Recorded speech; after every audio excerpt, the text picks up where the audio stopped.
औज़ुबिल्लाहिमिनश्शैतानिर्रजीम बिस्मिल्लाहिर्रहमानिर्रहीम। तमाम देखने और सुनने वालों को ज़ीशान अज़हर की जानिब से प्यार भरा सलाम। और सुबह सुबह कुछ ना कुछ प्रॉब्लम होना, इस बात की नवीद होती है कि हम लाइव शो पर हैं और लाइव शो पर कुछ ना कुछ चीज़ें होती रहती हैं ज़िंदगी में। आपको अगर आगे बढ़ना है, आगे निकलना है या आगे सिम्त में सही तरीके से बढ़ना है तो इंस्पिरेशन लीजिए, हसद नहीं। क्योंकि हसद ज़िंदगी को तबाह बर्बाद के दहाने पर तो ले जाता है। और साथ साथ ये भी कहा जाता है कि नबी करीम सल्लल्लाहु अलैहि वसल्लम का इरशाद पाक है कि हसद इंसान की नेकियों को, उसकी शख्सियत को इस तरह से खा जाता है जिस तरह से आग सूखी लकड़ी या घास को खा जाती है। तो ज़िंदगी में कभी हसद मत कीजिए।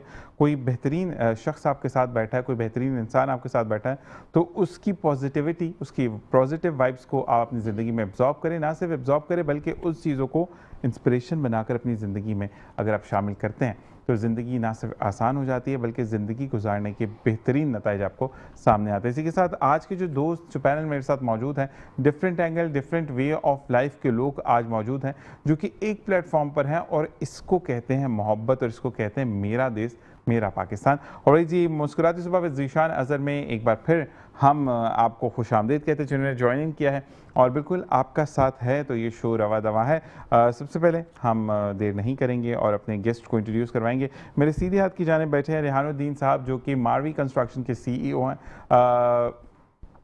सेवर ऑफ पाकिस्तान के रूहे रवा हैं और मज़ीद इनसे जानेंगे। अस्सलाम वालेकुम रहमतुल्लाह। वालेकुम अस्सलाम। कैसे मिजाज आपके? अल्लाह का शुक्र। रियान भाई बहुत बहुत शुक्रिया आपका तशरीफ़ आवरी का।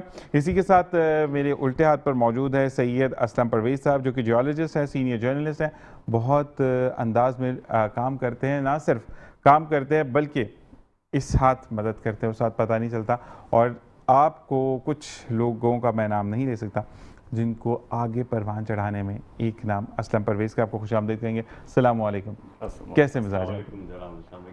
अल्हम्दुलिल्लाह, अल्लाह का बहुत करम है। और आपके साथ शुजात बेग साहब बैठे हैं जो कि बिजनेसमैन हैं, इंडस्ट्रियलिस्ट हैं, लॉयर हैं। बहुत लंबी फहरिस्त है जिसमें से चुन के मैंने 3 नाम निकाले कि अगर मैं इनके बारे में बताना शुरू करूं तो आई गेस पहली ब्रेक हम कंप्लीट कर जाएंगे। तो बेहतर है कि हम इनसे जानें कि इनकी ज़िंदगी का सफ़र कैसे। आपको खुशामदीद कहेंगे। अस्सलाम वालेकुम। कैसे मिजाज हैं आपके? अल्लाह का शुक्र। अच्छा, एक चीज़ थी जब मैंने बिजनेसमैन और इंडस्ट्रियलिस्ट देखा था तो मुझे एक चीज़ थी कि गुस्सा होगा आपकी शक्ल पे, आप जो हैं वो बात का बोलेंगे यस ज़्यादा बात नहीं, लेकिन इतनी फ्लैक्सिबिलिटी, मतलब बबल ज़्यादा खाते हैं या असल में जब आप डाउन टू अर्थ लोगों के साथ अटैच होते हैं और किसी के साथ आप नेकी के कामों में जुड़ जाते हैं और आप अपने से नीचे लोगों को देखते हैं तो अल्लाह ताला ये दिल में डाल देता है कि आपके अंदर एक सॉफ्ट हार्टेड बंदा आ जाता है। असल में शुजात भाई मैं एक बात बोलूँगा कि I love to call you Shujat भाई, फील डोंट माइंड, ठीक है शुजात भाई? प्रॉब्लम ये होती है कि जब आप अपने साथ मोहब्बत करते हैं ना तो आप दुनिया से मोहब्बत करते हैं। अब अपने साथ मोहब्बत क्या है कि आप कोई भी अमल ऐसा करते हैं जिससे लोगों की मदद हो, जिससे फलाह हो और उसको फिर पब्लिकाइज नहीं करते, ठीक है? तो इट्सेल्फ आप अपनी आखिरत संवार रहे हैं, आप अपने साथ मोहब्बत कर रहे हैं। आप अल्लाह तबारक व तआला ने कहा ना कि यतीम के सर पर हाथ रखो तो मुझे मेरी खुदायत की कसम है कि तुम्हें मैं जन्नत में आला मकाम अता करूँगा।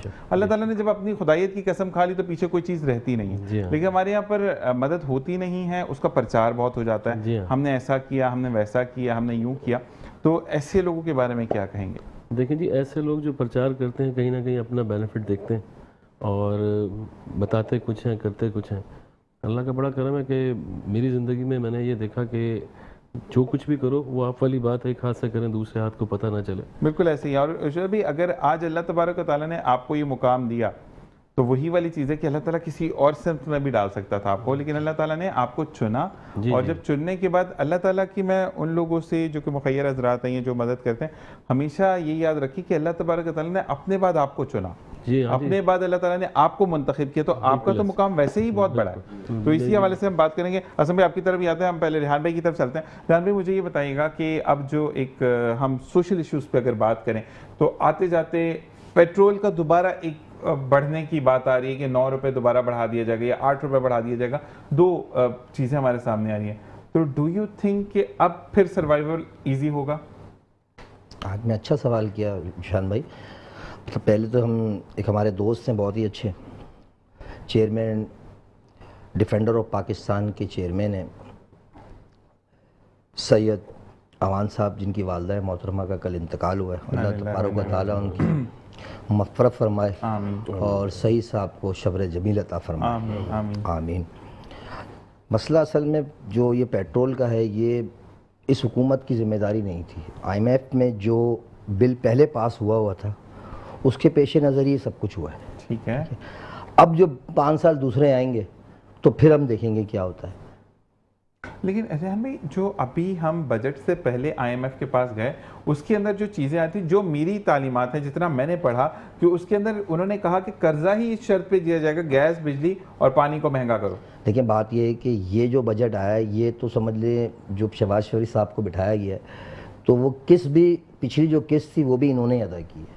ठीक है, ठीक है। प्राइम मिनिस्टर बनने की जो बेसिक वजह है वो यही है, ठीक है कि वो किस्त जो देनी थी, जो इमरान खान के टाइम में देनी थी, जो इमरान खान की हुकूमत गिर गई, तो ये इन्होंने ही दी है, ठीक है। तो इसी वजह से जो वो फैसला पहले हुआ वो उसी फैसले पे चल रहा है। अच्छा, 300 तक जाना है आपका पेट्रोल, ये जहन बना लें, अवाम भी जहन बना ले अच्छी तरीके से, 300 तक हमारा पेट्रोल जाना है। अच्छा, तो ये तय हुआ था, ये मजबूरन नहीं कर रहे हैं कि अवाम रोड पर आ जाएगी, अगर एकदम से बढ़ा दिया तो अवाम पागल हो जाएगी। हाँ, लेकिन थोड़ा थोड़ा करके ये 300 तक जाना है इस पेट्रोल। हाँ, क्योंकि अब वो कुछ चार्जेस डिफरेंट लगाए जिसकी वजह से आपको हर, अच्छा वैसे तो पाकिस्तान इस द पहला मुल्क है जो 15 दिन खाते पीते घराने से जो लोग हैं, जो खाते पीते हैं, जिनके कारोबार है, वो तो देखें इस चीज़ को भी मैनेज कर लेंगे। बात आएगी गरीब तबके की, तो वो इस चीज़ को अफोर्ड किसी भी हाल में नहीं कर सकता। एक 25,000 रुपये कमाने वाला आदमी किस तरीके से अपने घर को चलाएगा? वो किराया देगा, राशन खरीदेगा, या क्या चीज़ वो करेगा?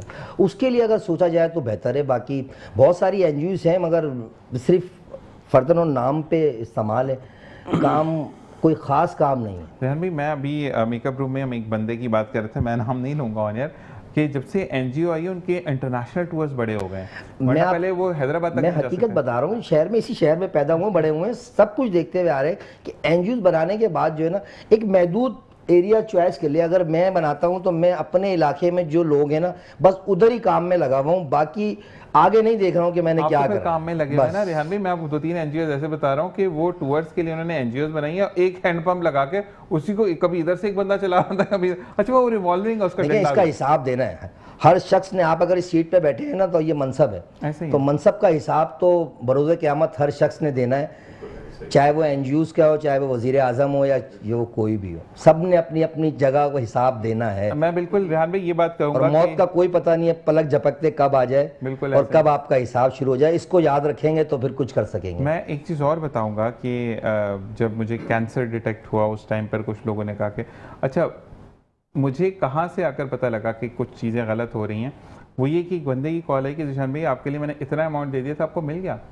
मैंने कहा मुझे तो कोई अमाउंट नहीं मिला भाई, कि आप मुझे अपना बैंक अकाउंट दे सकते हैं? मैंने कहा भाई आए चलते हैं साथ वेरिफिकेशन। अच्छा, मेरी जो लास्ट, क्योंकि मैं जब स्टार्टिंग ऑफ द फेज था तो उसमें मैं FM, उस वक्त TV प्रॉपर नहीं कर रहा था, लेकिन FM में रेगुलर जाता था। मैं पूरे 4 महीने FM भी नहीं गया। मैंने कहा FM का ही भाई यहाँ पे चेक आता है, वो देखिए 4 महीने पहले के पैसे हैं। मैं तो उस बंदे को फिर रमीज़ खान ने जाकर बोला या एडवाइस किया कि ये चीज़ें सही नहीं है, नहीं वो मुझे देने थे लेकिन मुझसे लग गए। तो उसने कहा आपने आगे क्यों बोला कि ज़ीशान को मिल गए? तो ये चीज़ें बड़ी होती हैं, इस बारे में हम परवेज़ भाई से बात करेंगे। परवेज़ भाई मुझे ये बताइएगा कि अब जैसे हम मदद से अलावा आवाम की अगर बात करते हैं, अच्छा मुकर्रर कर दिया गया कि इतनी 35,000 या 36,000 या 40,000 सैलरी, और वो फिर प्राइवेट सेक्टर कहता है कि मैं तो इससे इस्तिस्ना हूँ कि मुझे जो है वो इस ग्राफ में आप नहीं लेकर आ सकते, लेकिन मुझे बचत हर तरफ से चाहिए। तो फिर प्राइवेट सेक्टर बचत की तरफ क्यों आता है? असल में सिलसिला ये है, आप इंडस्ट्री की बात करें, प्राइवेट, मैं कराची की बात कर रहा हूँ, मैं कराची की बात करूँगा, मैं और किसी प्रोविंस की बात नहीं कर सकता। तो होता ये कि जो आवाम है ना हमारी, मतलब जो रोज़ का कमाने वाले लोग हैं, और वो जो है उधर एक मेरा ख्याल 60% जो मेरी अपनी वो है, 60% आपका जो है ना बहुत शॉर्ट उस पर जो है ना कमाने वाला है, यानी कि बहुत कम इनकम है उनकी ना। ये कुछ डेली वेजेस हैं जो रोज़ कमाते हैं, रोज़ खाते हैं। हाँ, डेली वेजेस हैं बहुत ज़्यादा।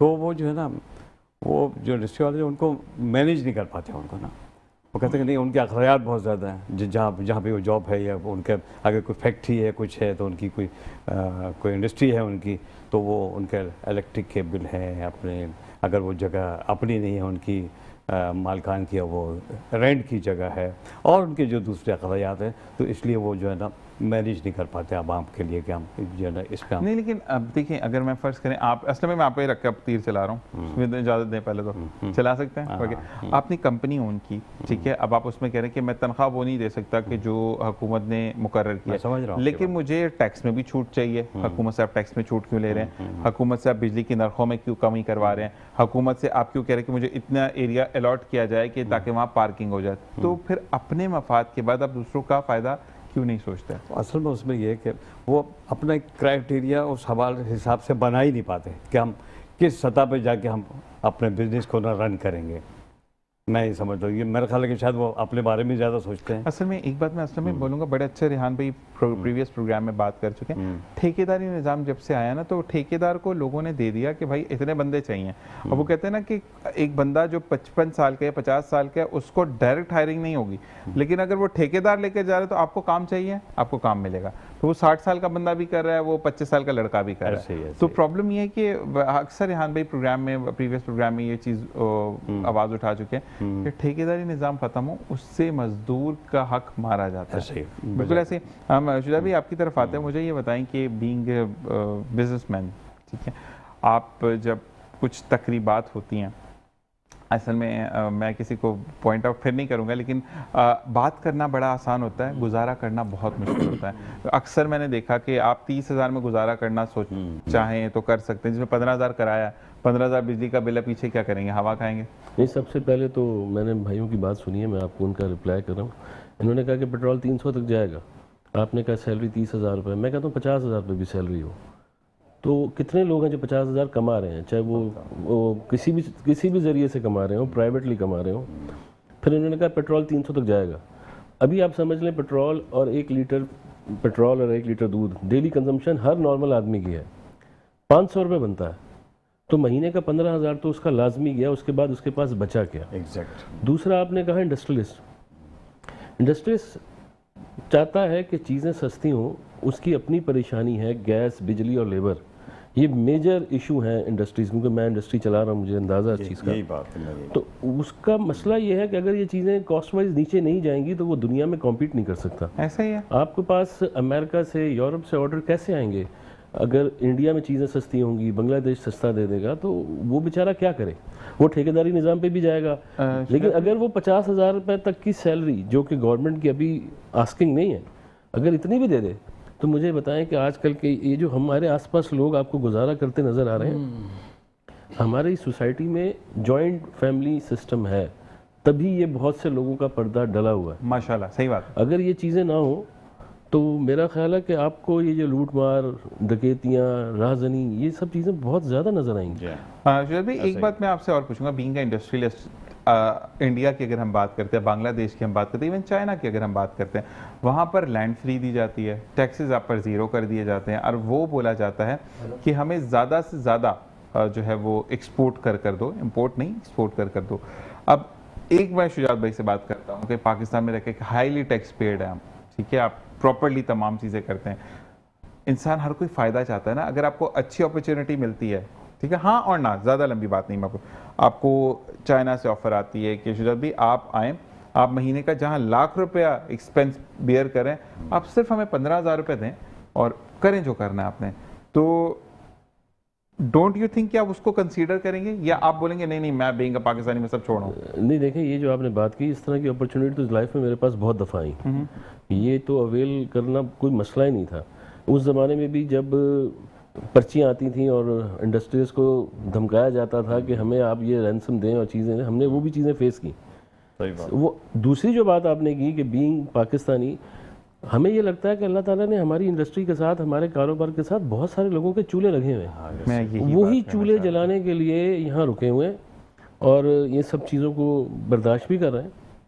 वरना ये जो आपने बात की, अपॉर्चुनिटी तो हमें बहुत पहले मिल गई। मैं इसके लिए शुजात ये कहूँगा कि चूल्हा जलता है तो सेक निकलता है ना, जी जी, कभी ठंडक नहीं आती, नहीं ऐसे, लेकिन सेक से अगले का पेट भरता है तो आपके चेहरे पर ललास्टिक आती है, यानी अल्लाह तबारक तआला आपके चेहरे से आया करता है कि आप कितना लोगों के बारे में सोचते हैं। और मैं यही कहूँगा कि अल्लाह तबारक तआला अगर आपको कुछ अपॉर्चुनिटी देता है तो दूसरों का सोचना ज़रूर, मैं ये नहीं कह रहा कि फ़ंड की बात करूँ, मैं सिंपल ये बात करूँ कि अपने जितने भी मुलाजमीन हैं उनको आप देखें कि उनके घर में क्या मसले मसाइल हैं। हम रेहान भाई की तरफ आते हैं, जो कि वाकई में ये मैं ज़रूर रेहान भाई कहूँगा कि बीइंग अ CEO, आप CEO नहीं हैं, आप वहाँ पर एक मजदूर होते हैं जब आप अपनी कंपनी को रिप्रेजेंट कर रहे होते हैं, if I am not wrong, ठीक है। तो मुझे ये बताएं कि आजकल जो एक हमने टर्नओवर सुना था कि हर सेक्टर, इवन वो प्राइवेट हो या गवर्नमेंट हो, आपको चाहे आप पॉलिसी लें या आप पर्सनल ऑफेंसेस पे उसको बर्दाश्त करें, मेडिकल हर बंदे का फ्री होगा। इस पर भी अमल दरामद नहीं हुआ। ये 2006 से काम करते हुए हो गया, 2006 से मैं ये कंस्ट्रक्शन की फील्ड में हूँ, वाली साहब के बाद हमने आज तक कभी किसी को मेडिकल नहीं दिया। सच है ये, नहीं कोई मतलब अलाउ नहीं है कहीं से, सही। कहीं से कुछ नहीं है, सिर्फ लफ्जी बातें हैं ये।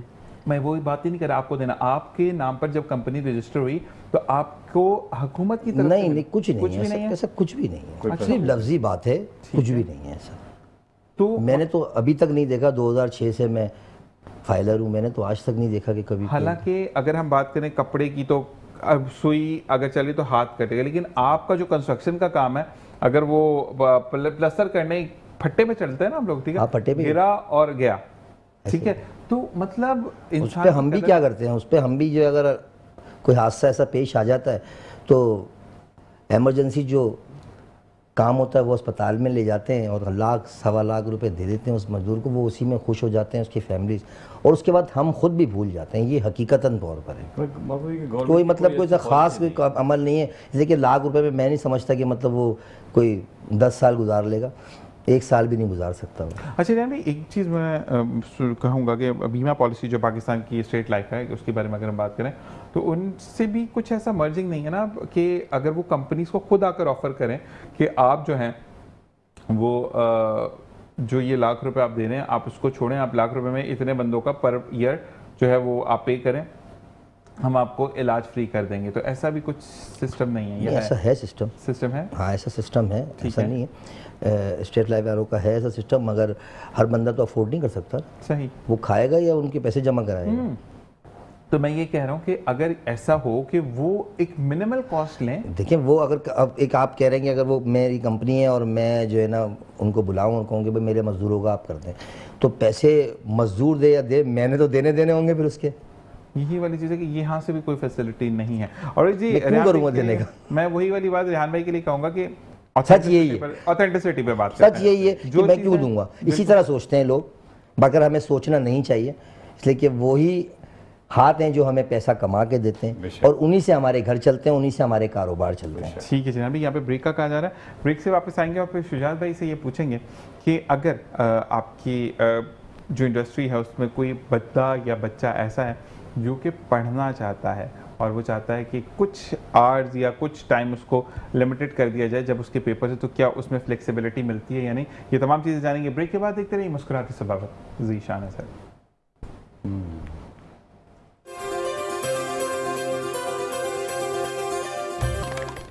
और जनाब वेलकम बैक। और जैसे कि मैंने कहा कि हम सवाल करेंगे शुजात भाई से। शुजात भाई ये बताइएगा कि अगर एक बंदा पढ़ना चाहता है तो हम चाइल्ड लेबर की बात नहीं करते, हम ऐसे बंदे की बात करते हैं जिसको 25 या 27 साल का हो गया है और उसने आपकी इंडस्ट्री में, आपकी फैक्ट्री है या आपका ऑफिस है उसमें अपने आप कदम जमा लिए और अब वो चाहता है कि वो अपना मुस्तकबिल सवारे। हो सकता है वो आपकी पर्सनैलिटी को देखकर इंस्पायर हुआ हो, आपकी मैनेजमेंट को देखकर इंस्पायर हुआ हो। तो क्या अगर कोई फ़र्ज़ करे मैं आपके ऑफिस में जॉब कर रहा हूँ, मैं कहता हूँ शुजात भाई मुझे ज़्यादा नहीं लेकिन पैसे नहीं काटेगा मेरे, लेकिन मुझे पेपर देने जाना है, तो do you give me the relaxation of 2 से 4 घंटे कि मैं पेपर देने जा रहा हूँ? देखें जी 2-4 घंटे का नहीं, बल्कि अगर उसको हफ्ता 10 दिन का रिलैक्सेशन चाहिए तो हमारी तरफ से मिलता है। ज़बरदस्त। देखें उसका रीज़न ये है, जैसे भाई ने कहा कि आप किसी की मेडिकल ट्रीटमेंट वगैरह करते हैं। देखिए हमारे पास बहुत से लोग ऐसे हैं जिनके वालिद हमारे पास काम करके गए, तो वो हमारे साथ, हम किसी की अगर मदद करते हैं, किसी को रिलैक्सेशन देते हैं, तो 200 लोगों में हम अपने लिए लॉयल्टी उनकी लेते हैं। अगर आपके साथ ये चीज़ें आप लोगों को नहीं देंगे तो आप लॉयल्टी नहीं ले सकते। आप किसी को अगर हफ्ता 10 दिन की रिलैक्सेशन दे देते हैं और वही आदमी, बल्कि बाज़ औक़ात तो हमारे इदारे में ऐसा है कि हम पेपर्स, उनको एग्जामिनेशन जिनके लिए उनके फ़ीस चार्जेस नहीं हो, कोई एक्स्ट्रा ACCA के पेपर हैं, किसी ने CA करना है, तो अगर वही बच्चा जिसका बाप हमारे पास जॉब करके हमारे वालिद के टाइम पे गया हुआ है, तो अगर वो कुछ बन जाएगा तो कल को हमारे इदारे के लिए ही पहले अप्रोच तो वो हमें करेगा ना। माशाल्लाह। तो हम उनकी माइंड मेकिंग बनाते हैं, उनको मेंटली ग्रो करते हैं। और हमारी किसी भी, चाहे आप किसी के घर में कोई इमरजेंसी हो गई है, अगर आप किसी लेबर की, किसी शख्स की मदद कर देते हैं, तो आप यकीन करें आप अपने लिए एक लॉयल लेबर नहीं, लॉयल पार्टनर अपने साथ खड़ा करते हैं। चलो यही मैं कहूँगा, लेकिन काफ़ी क्योंकि बीइंग अ कैंसर पेशेंट आपकी चीज़ें ट्रीटमेंट बड़ी महंगी होती है ना, तो मुझे यही वाली चीज़ कि काफ़ी लोगों ने कहा हम इतने कर देंगे, इतना हुआ कुछ भी नहीं। और मैं ये ज़रूर कहूँगा कि इस वक्त सिर्फ मुझे कहा रेहान भाई ने कि मैं इतनी बाउंड करूँगा, जो नहीं हो सका अभी तक इनसे भी। लेकिन मसला ये है कि काफ़ी लोगों ने तो इतना बोल दिया कि आप चले जाओ, ये तो डन है, और फिर मुझे इंजेक्शन लगवाए बगैर वापस आना पड़ा, जिसका कॉज मुझे ब्लीडिंग जो है वो स्टार्ट हो गई।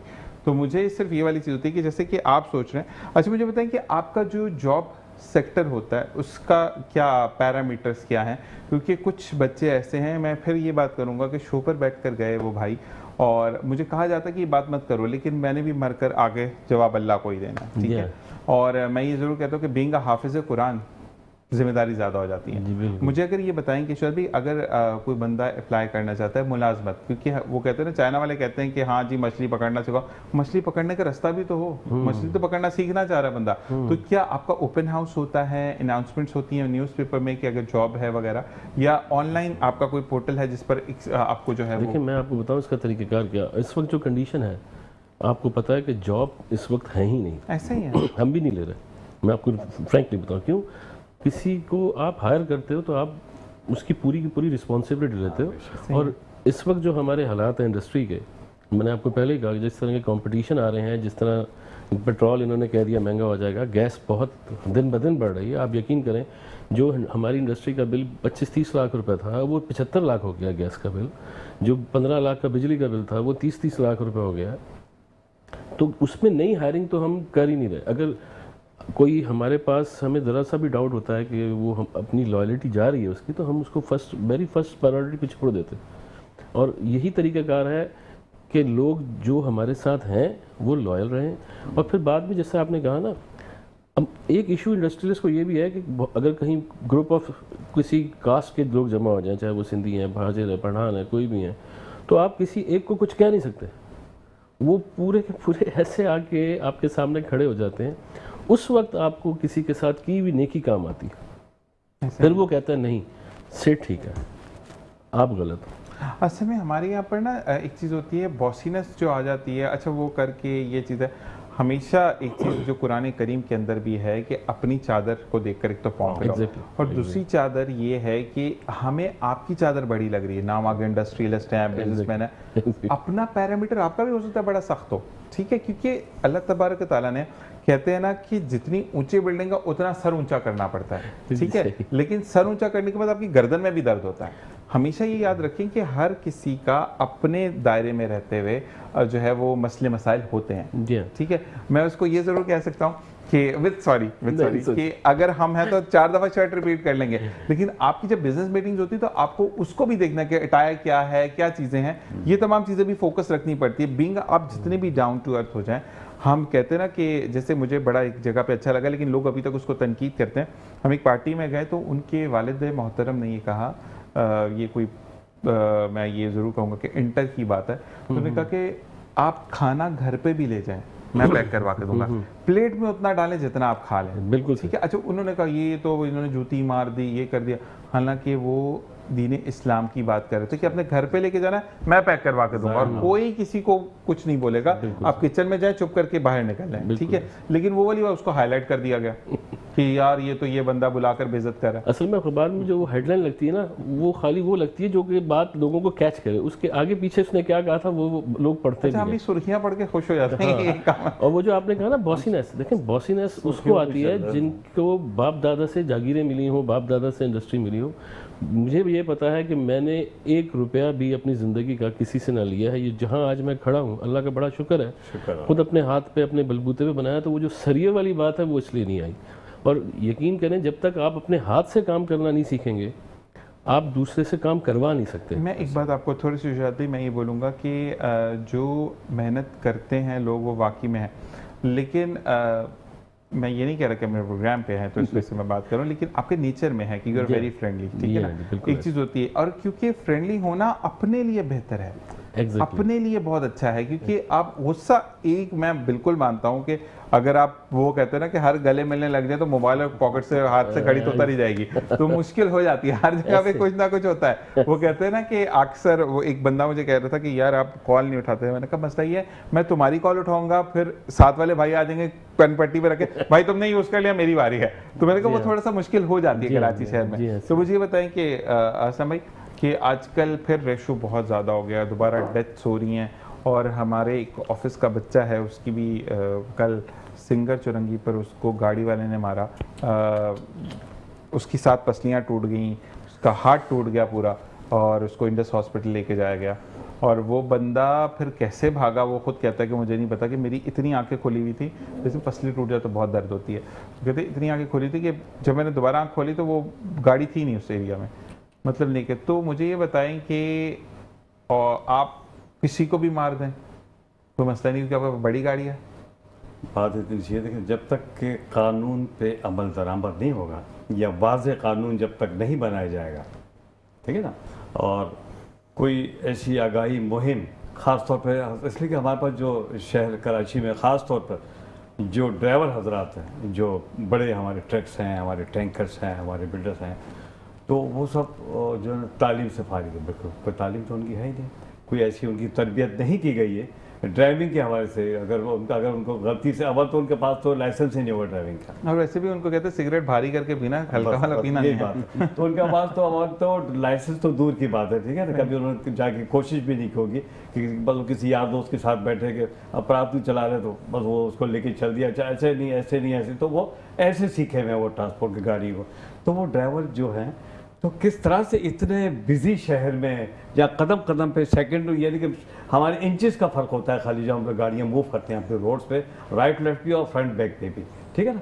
तो कैसे वो सर्वाइव करेगा, फिर कैसे वो लेके चलेगा, वो तो ये करेगा ना, वो तो आपको मारता भी जाएगा, उसको तो अंदाज़ है, उसकी कोई तरबियत नहीं है, कोई ऐसी उसकी आगाही उसको की नहीं गई है, उसको ऐसा कुछ ऐसा तरबियत की नहीं गई, कोई ऐसा हमारे इंस्टीट्यूशन नहीं है कि जो बिठा के चले, ठीक है, मैं कहता हूँ ये तो उसकी एक रोज़ी है, रोज़गार है, उसको ड्राइवर बनने का शौक़ है, वो ड्राइवर बन गया, लेकिन उनके लिए कोई ऐसी तरबियत गाह होनी चाहिए ना, कोई ऐसा जो हमारा ट्रांसपोर्ट का, हमारा जो विजन है हमारा यहाँ के ट्रांसपोर्ट के जो हमारे वजीर हैं, कोई ऐसा उसमें कानून बनाए ड्राइवर्स के लिए, ख़ास तौर पर जो नए शहर में आया ड्राइवर, ख़ासतौर पे शहर में जो ड्राइवरी के लिए आते हैं, गांव देहात में तो वो तो चल जाता है, ठीक है ना, लेकिन शहर के मामला बहुत सेंसिटिव होते, जैसे मैं आपसे कहा था ना, कराची तो दूसरे शहरों से बहुत मुख्तलिफ। मैं हमेशा आपसे कहता हूँ कि इसकी सुबह भी कुछ और होती है और इसकी रात भी। लेकिन असल में मैं एक बात बोलूँगा कि विद सॉरी कि जो ट्रांसपोर्ट के हैं, हाँ जी बिल्कुल मैं ब्रेक लूँगा इस बात के बाद, सिर्फ 1 मिनट का आंसर चाहिए क्योंकि ब्रेक का कहा जा रहा कि वज़ीर ट्रांसपोर्ट ने भी ये कहा कि जिसको लग जाती है उसके साथ दुख का इजहार करें, मगर ट्रैफिक को मत रोकें, ट्रैफिक को चलने दें। मतलब इंसानी जान की कोई कदर नहीं है। नहीं, ये तो खैर अगर ऐसा कुछ सुनने में नहीं, जैसे आप ये कह रहे हैं कि ट्रैफिक को ना रोकेगी, तो खैर थोड़ी सी अच्छी बात नहीं है। एक ट्रक ड्राइवर के हाँ। अब जो है वो ट्रक चला रहे थे भाई, और वो थे भतीजे जिनके मालिक के भतीजे थे, तो उसने ये कहा कि अब ये मर गया ना तो ट्रक तो जाने दो। मतलब ये चीज़ें हाईलाइट भी बड़ी हुई हैं, ठीक है। और दूसरी बात ये कि कानून भी सिर्फ गरीब आदमी के लिए है, अमीर अगर उड़ा कर चला जाए तो मुश्किल नहीं है। हमें इस चीज़ पर भी देखना होगा कि जब हम यकसू नज़र से सबको देखेंगे कि अगर अमीर बंदा है उसको भी कटहरे में खड़ा करें, गरीब बंदा है उसको भी कटहरे में खड़ा करें, जब इक्वालिटी होगी तो चीज़ें बड़ी अच्छी होंगी। मिलते एक ब्रेक के बाद, देखते रहिए मुस्कुराते सबावत ज़ीशान सर। और जनाब वेलकम बैक, और इसी के साथ हम रेहान भाई की तरफ चलेंगे। रेहान भाई, कवानीन से पहले एक चीज़ मुझे आपसे जाननी है कि आप बात करते हैं जो ऑथेंटिसिटी पे, तो इवन तो आप अपनी गलतियाँ भी बताते हैं कि मैंने ये किया। अच्छा, जैसे कि आपको पता है कि मुझे कॉस्ट चाहिए है इंजेक्शन की, जो आपने कहा अभी तक नहीं हो सकी, ठीक है जी, ये तो आप भी गवाएं कि अभी तक वो चीज़ नहीं हो सकी, फॉर्म नहीं हो सकी, मुझे पेमेंट्स नहीं। लेकिन एक शख्स ने तो यहाँ तक कह दिया कि आप जाएँ और मैं देख रहा हूँ, और उसके बाद उनका मोबाइल स्नैच हो गया, और वो कह रहे हैं कि अब अगर जब तुम कॉल करते हो रमीज़ भाई को, कि तुम जब कॉल करते हो तो मुझे यूएसए का नंबर आता है। ये कुछ मंतक समझ आ रही है आपको? ये तो कोई बात ही नहीं हुई। तो मतलब वो कहते हैं कि जब तुम कॉल करते हो तो फिर तो यूएसए का नंबर आता है। यूएसए का नंबर आता है, तो फिर क्योंकि मेरे ऐसी चीज़ें चल रही हैं तो मैं यूएसए का नंबर उठा नहीं सकता। हो सकता है कि आपने यूएसए का नंबर लगाया हो। कौन सा नंबर लगा दिया? हो सकता है कि आपने मोबाइल में सिम लगाई हुई तो हो। मैंने अब ये सोचा कि मैं आपके नंबर से कॉल करूंगा क्योंकि अभी कर लेना प्रोग्राम खत्म होने के बाद। कि आपका भी यूएसए का नंबर तो नहीं नहीं, मेरा यूएसए का नहीं है भाई। तो मुझे ये बताएं कि क्या मतलब एक फेक आंसर देना, क्या कहेंगे इस बारे में? क्या उस टाइम पे उस बंदे को ये पता है कि मुझे इवन दो नाक और मुंह से भी ब्लड आ रहा था? देखिए, अगर बोला है तो करना ही करना है। ऐसे ही है। ये मेरी बात हो रही थी रमेश से भी, तो मैंने रमेश को यही कहा कि टाइम देर हो जाए कोई मसला नहीं है, इसलिए कि वो इलेक्शन के बाद तो आपने पता है कि पोजीशन बहुत ख़राब थी, जिसकी वजह से मामला सारे आउट हैं। इलेक्शन में बहुत ज़्यादा नुकसान ही है एक तरीके से, मतलब वहाँ से तो रिफंड था ही नहीं। इलेक्शन में जो भी काम था उसको ही रिफंडेबल सिर्फ दुआएं। हाँ, सिर्फ गड्ढा था, बस गड्ढे में डालने थे और कुछ भी नहीं था। अब इंशाल्लाह प्रोजेक्ट शुरू कर दिए काम, तो अल्लाह तबारक व तआला आपके मसले भी हल हो जाएंगे इंशाल्लाह। मगर जब पहले भी आपसे किसी ने और भी कहा था, शायद मुझे याद है, मुझे याद आ गया। अब उस पार्टी पे नहीं आएंगे, नहीं, वो उसी पार्टी का बंदा है और उसने वो पैसे लिए हैं, लेकिन हम पार्टी पे नहीं आएंगे। किसी भी पार्टी का है, उससे हमें कुछ वो नहीं है, मगर अगर कहा है तो करना है। नहीं नहीं नहीं नहीं, उस बंदे ने फंड्स ले चुका है। वो रमीश भाई को कॉल आई कि आपको पैसे मिल चुके हैं, तो उसने फिर ये वाली बात बोली रमीश भाई ने कि भाई आ जाओ। हो सकता है कि उन्होंने ले ही लिए हो भाई। नहीं, उसने फिर एक्सेप्ट किया ना कि मुझसे लग गए हैं। हाँ, तो मुझे ये बताएं कि ये तो हो गई काम। अच्छा चलें, वो कहते हैं ना कि खड्डे में डाले एक बंदा गया, दुनिया से मसला नहीं है, लेकिन आखिरत में क्या हिसाब होगा? नहीं, इसका तो हिसाब है, हर चीज़ का हिसाब है भाई। ऐसे कौन सी चीज़ है जिसका हिसाब नहीं है? ऐसा ही है, ये हकीकत। अच्छा एक बात और, तकलीफ हमें भी होती है, उठना बैठना आप लोगों ने मेरा देखा। अच्छा, वो कहते हैं आप चैनल पर आते लगते ही नहीं, अभी हमारे हंसते खेलता। अब मैं चैनल पे क्या, मतलब मैं बाल बिखरा कर पीट कर शो करूं? मेट्रो का प्रोग्राम नहीं हुआ था हलीम का, जी जी, उसमें भी एक शख्स ने बड़ी अजीब से कमेंट दिए, तो मैंने भी उसको, आपको पता है मेरी आदत स्ट्रेट फॉरवर्ड है, मैंने उसको बोल दिया, खुराक दे के आया हूँ उसको, इंशाल्लाह याद करेगा वो। ठीक है। असल में पता है क्या, एक बात, जो बंदा खुद नहीं कर सकता ना, वो तनकीद जरूर वो करता बोले बाबा ऐसी है कोई, मैंने बोला तेरा दिमाग ख़राब हो गया यार, छोड़, फालतू बातें नहीं करेगा। जब कुछ कर नहीं सकता तो बोलना भी तेरा हक नहीं बनता। ऐसा ही है। अच्छा, मुझे ये बताएं कि अब कानून हम कहते हैं गरीब आदमी के लिए, अमीर आदमी के लिए कानून नहीं है, तो ये किस हद तक सही है?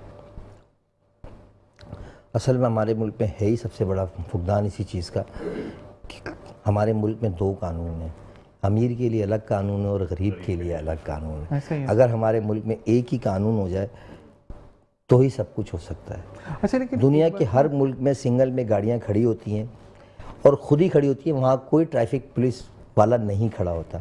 17 मुल्क मैं भी घूमा हुआ हूँ, जहाँ भी गया हूँ मैंने यही देखा, ना तो कोई ट्रैफिक पुलिस वाला है और ना कुछ है। लोग कतार के साथ गाड़ी खड़ी करते हैं, और वहाँ पर दुबई में तो 140-50 का काटा तो मैंने खुद लगाया है। हाईवे पे अगर एक्सीडेंट हो जाए तो टोटल लॉस होती है गाड़ी, ठीक है, मगर यहाँ पर कोई उसूल ही नहीं, कोई यहाँ से घुस जाता है, कोई यहाँ से घुस जाता है।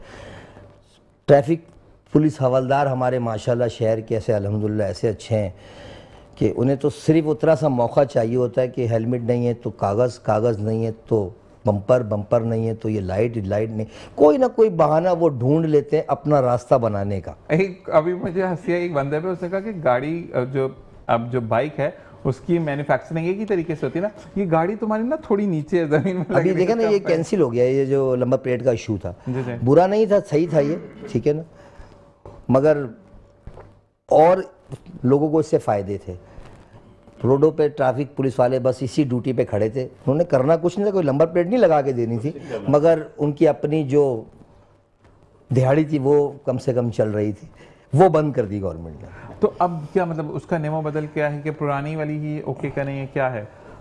अभी फ़िलहाल तो उसको ख़त्म कर दिया है, हाई कोर्ट ने रिमार्क्स दे दिए हैं, आगे देखते हैं होता है क्या होता है। बुरी तो नहीं है, वाइट नंबर प्लेट तो मेरी गाड़ी में काफ़ी टाइम से लगी हुई है, सही है, वाइट भी अच्छी लग रही है। वैसे मेरे हिसाब से देखा जाए तो मैं खुद भी बेसिकली महाजिर हूँ, मगर मेरा इससे कॉन्सेप्ट नहीं कि अगर अजरक है तो कोई बुराई नहीं है इसमें, मतलब मैं कुछ को बुराई नहीं, और अच्छी भी लग रही है, वो पीली नंबर प्लेट से अच्छी वाइट लग रही है। बाकी किसी को नहीं पसंद आ रही तो वो एक अलग बात है। देखिए, पूरी दुनिया में कानून होता है, आपने टेक्नोलॉजी में कितने आगे निकले हैं।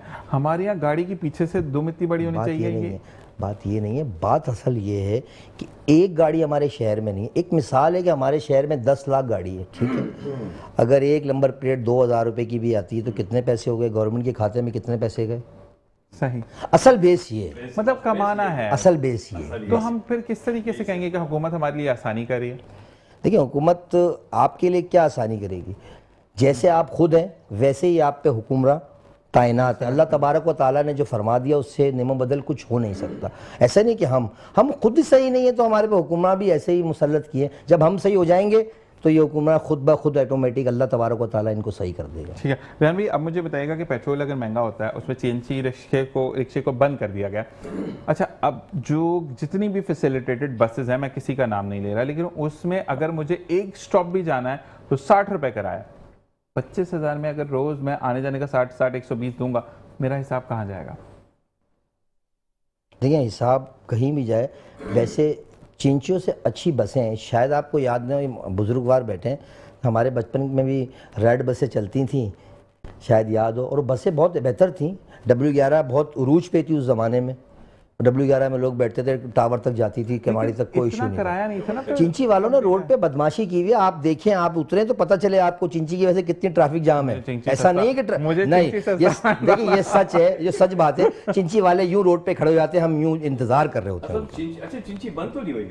बंद नहीं, अभी वो सर्विस रोड पे चल रहा है, मेन रोड पर, मेन रोड पे। जिस जमाने की ये बात कर रहे हैं उस जमाने में ट्रैफिक भी तो नहीं था जिसमें हाँ, ट्रैफिक भी नहीं था, बिल्कुल सही बात है। अगर आप टावर से अगर नाजमाबाद जाते भी होंगे तो मेरा ख्याल है आप आधे घंटे में पहुंच जाते थे भाई। अब आप बैठेंगे तो आपको 1.5 घंटा लगेगा। देखिए मैनेजमेंट नहीं है असल में, चेकिंग बैलेंस नहीं है हमारे पास। अगर चेकिंग बैलेंस होता तो हम देखते कि यार आवाम बढ़ रही है तो हम इस शहर को उस तरीके से लेके चलते हैं। हमारे पास है ही नहीं कुछ। नहीं, अच्छा आवाम के लिए है ही नहीं ना, बस आवाम बढ़ रही है, बढ़ने दो, गाड़ियां बढ़ रही है, बढ़ने दो। असल में कानून तो बनता है लेकिन उस पर अमल अमल है ही नहीं। कानून तो जब से पाकिस्तान बना जब से है। नहीं रेहान भाई, अब आप रोड देख लेना, एक अरसे से जो आपका ये देखिए इसमें हम और आप तो कसूरवार नहीं है ना, वही चीज है ना। गवर्नमेंट आई उसने भी कोई काम नहीं किया खासा।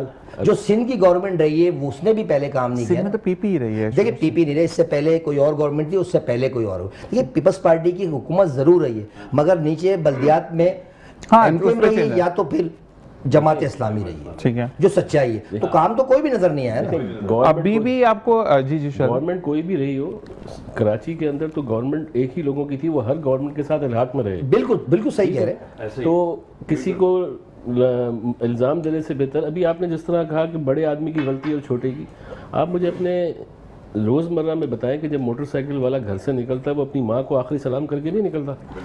उसको नहीं पता होता कि आगे डंपर के आगे ब्रेक लगेगी कि नहीं लगेगी, कोई गाड़ी वाले की गाड़ी रुकेगी कि नहीं रुकेगी। खास वो खुद भी अपनी जानों को रिस्क पे डालते हैं और अपने साथ जो फैमिलीज़ को लेके 5-5 4-4 लोगों को बिठा के, बच्चों को बिठा के जिस तरह वो बाइक चला रहे होते हैं, उनको खुदा का खौफ नहीं आता। और अगर वो हिट हो जाए तो वो आप वाली बात अमीर का कसूर है, गरीब का नहीं है। तो ये चीज़ें हमें भी तो सुधारनी है, हमने वो चीज़ें देखी। मैंने भी क्या कहा कि हम अगर सही हो जाएंगे तो ऑटोमेटिकली सब नहीं, लेकिन रेहान भाई मसला ये कि अगर आप कंस्ट्रक्शन एरियाज को देखें, एक बंदा अपनी बीवी के साथ बच्चों के साथ बैठा है, अब आगे गड्ढा है, उसको थोड़ी पता है कि गड्ढा है, वो एक नॉर्मल स्पीड में जा रहा है, दड़ करके गड्ढे में लगेगा, गाड़ी का ये स्टेबल हो जाती है 3 टायर उसको, लेकिन ये तो एक टायर गया तो बच्चे गए। अब मैं आपकी इस बात का जवाब दूं। एक हिंदू में एक कहावत है, जब ऊपर वाला दुख देता है पहले मत मारता है। तो वो जो मोटरसाइकिल पे बैठा है उसमें कान में लगाया हुआ है एयरफोन, उस पे वो अपनी जानू मानू से बातें भी कर रहा है और सामने उसको गाने भी चल रहे हैं, उसने रेस भी दी है। पूछता ना मेरे बाबू ने खाना खाया, खड्डा आए ना आए, उसने तो जाना है ना बिल्लो के घर, ऐसे ही वो पहुंचेगा तो पहुंच गया बिल्लो के घर, वो पहुंच जाएगा। तो ये चीजें तो हमने खुद इमरजेंसी में पहुंचा, उसने तो खुद रियलाइज कर दिया ना, ऐसे ही क्यों नहीं करते। ओके जी, अब हमारे पास सिर्फ 2 मिनट मौजूद है, एक मिनट का मैं कहूँगा शायद भी, क्या जाते जाते पैगाम देना चाहेंगे हमारे देखने वालों को? मैं पैगाम यही दूंगा कि आपको अगर ज़िंदगी में कुछ बनते हैं, इस मुल्क की मिट्टी अगर आपको किसी जगह पहुंचाती है, जहां कहीं भी काम करें, पहले इसके बारे में भी सोचें सुभान अल्लाह कि यहाँ पर जो लोग हैं उन्होंने अगर आपको कुछ बना दिया है तो उनकी तवक्कुआत हैं। आप अगर गड्ढे से बाहर निकल रहे हैं, निकल गए हैं, तो अपने साथ जो नीचे लोग रह गए, जितनों को निकाल सकते हैं, मैं ये नहीं कि आप सबको ही निकालेंगे, जो आप कोशिश कर सकते हैं मुल्क से बाहर बैठ के भी कि किसी को वहाँ सेट कर सकते हैं, किसी के लिए वहाँ कोई अच्छा काम कर सकते हैं, जिन जिन लोगों के साथ अच्छाई कर सकते हैं अपनी इस्तात के मुताबिक करते जाएं। सुभान अल्लाह। और आपसे एक रिक्वेस्ट करूंगा, ऑन एयर में आपको कर रहा हूं, जरूर आइएगा। अगली दफा हम शुजात बेग बिजनेसमैन इंडस्ट्रियलिस्ट से नहीं मिलेंगे, हम लॉयर से मिलेंगे, ठीक है, क्योंकि कुछ ऐसी चीजें हैं जो कि हमें डिस्कस करनी है और वो पहलू ऐसे हैं कि जिस पर बात करनी बहुत ज्यादा जरूरी है। तो मैं आपको ऑन एयर दावत दे रहा हूँ, आपने दोबारा जरूर आना है, ठीक है जी। बहुत बहुत शुक्रिया आपका कि आप इनको लेकर आए, ठीक है जी। और आपसे फाइनल कमेंट नहीं लूंगा कि आप कुछ बुलाते रहना है, तो फाइनल कमेंट नहीं, मसला ये है कि सिर्फ एक पैगाम जो आप देख रहे हैं कि ये चीज़ इंप्लीमेंट हो जानी चाहिए। मैं ये चाहता हूँ कि इस वक्त जैसे कि अभी मेरे जहन में बाकी पेट्रोल की बात घूम रही है, तो जो हमारी हुकूमत है किसी भी सतह पर जाके वो अच्छा कर रही है बुरा कर रहे हैं, लेकिन खुदारा मैं उनसे आवाम का सोचें। आप जी रेहान भाई क्या कहना चाहेंगे? जी पेट्रोल की बात बड़े साहब ने की, तो ये जो 300 रुपये पेट्रोल का मैंने आपसे कहा ना अभी, तो ये इमरान खान की गवर्नमेंट साइन करके जा चुकी है। इस पे अमल दरामद होना ये मजबूर हैं, अपने अपना थोड़ा थोड़ा करके कर रहे हैं। हमें ये चाहिए कि पाकिस्तान से मोहब्बत करें और पाक आर्मी से मोहब्बत करें, इसके अलावा कोई दो राय नहीं है। ये सियासी पार्टियाँ आती हैं और चली जाती हैं, इनसे हमें कोई मतलब, हमें अपनी मिट्टी से वफा करनी चाहिए। सुभान अल्लाह। और पाकिस्तान जिंदाबाद, पाक आर्मी। बिल्कुल जी, ये चीज़ इन्होंने नारा, ये जो मैं एंड में लगाता हूँ, ये इन्हीं का कहा हुआ है और जो चीज़ अच्छी होती है उसको हमें मानना चाहिए। हमें इस प्रोग्राम के बाद आपको ज्वाइन इन करेंगे अब्दुल्ला अपने सेगमेंट में रोशनी का सफ़र, if I am not wrong. तो अब्दुल्ला का गलत नाम लेना तो सॉरी मेरे भाई। और इंशाल्लाह आपसे कल मुलाकात होगी। सिर्फ जाते जाते एक बात कि तनकीद मत कीजिए। आप जैसे कि रेहान भाई ऑफ एयर एक बात बता रहे थे, तो मैं ज़रूर ये कहता हूँ कि अगर आप किसी को हेल्प आउट नहीं कर सकते तो तनकीद मत करें। ज़रूरी नहीं है कि जो चीज़ दिखाई दे रही है वो वैसी ही ज़िंदगी में भी हो। हर वक्त रोना ज़िंदगी में अच्छा नहीं होता। लोग आपका एक कहते हैं ना कि औरा बना लेते हैं कि सिर्फ रोता है। ज़िंदगी में हमेशा याद रखें कि प्यार मोहब्बत से आप जब किसी से बात भी करते हैं ना, तो अल्लाह ताला आपके दर्जात को बुलंद करता है ज़िंदगी में। खैर, आपसे कल मुलाकात होगी। मेरी entire team of metro news को अपनी दुआ में याद रखें, क्योंकि ये टीम यहाँ मौजूद है तो हम आपसे शो पर बात कर सकते हैं। पाकिस्तान जिंदाबाद, पाक आर्मी बाइंदाबाद। ज़िंदगी ने साथ दिया तो कल मुलाकात होगी। अल्लाह निगहबान।